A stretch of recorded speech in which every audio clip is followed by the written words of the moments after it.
Nice, এটা কি পরে আছে?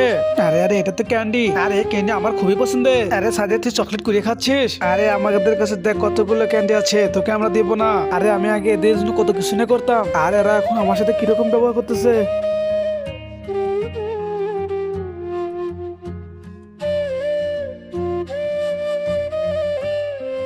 আর আমি কতই না বোকা ছিলাম, ওদের প্রত্যেকটা দোষের কারণ আমি হতাম। আচ্ছা ঠিক আছে, এটা কোনো ব্যাপার না। আরে আরে ম্যাডাম, আপনি এসেছেন? আরে সাথে তুমি আমার সাথে এসো। আরে ম্যাডাম, সাথে কি কোথায় নিয়ে যায়? আরে ম্যাডাম, আমাকে এখানে নিয়ে আসলেন কেন? আমি তোমার ক্যান্ডিকে পুঁতে রেখে দিলাম, এখন তাতে পানি দিয়ে রাখি। আরে আরে ম্যাডাম, বৃষ্টি পানি পড়তেছে, মাথার উপর ছাতা ব্যবহার করি তাতে বৃষ্টি পানি না পড়ে। আরে আরে ম্যাডাম, এটা কিভাবে সম্ভব? অনেকগুলো ক্যান্ডি ধরে আছে। আরে সাথে এখানে যতগুলো ক্যান্ডি আছে সবগুলো ক্যান্ডি তোমার। আরে ম্যাডাম, আপনাকে অসংখ্য ধন্যবাদ। আরে আরে সাথে এত বড় ক্যান্ডি কোথায় পেলো? আরে সাথে তোমার ক্যান্ডি অনেক বড়, আমাদেরকে একটু দিবে? আরে হ্যাঁ হ্যাঁ, নাও এগুলো নাও, তোমাদের সবাই নাও। আরে সাথে তুমি কত ভালো, আমরা তোমাকে ক্যান্ডি দেনি, তারপর তুমি আমাদেরকে ক্যান্ডি দিলে। এই সুন্দর ছবির জন্য কেউ লাইক সাবস্ক্রাইব করে না।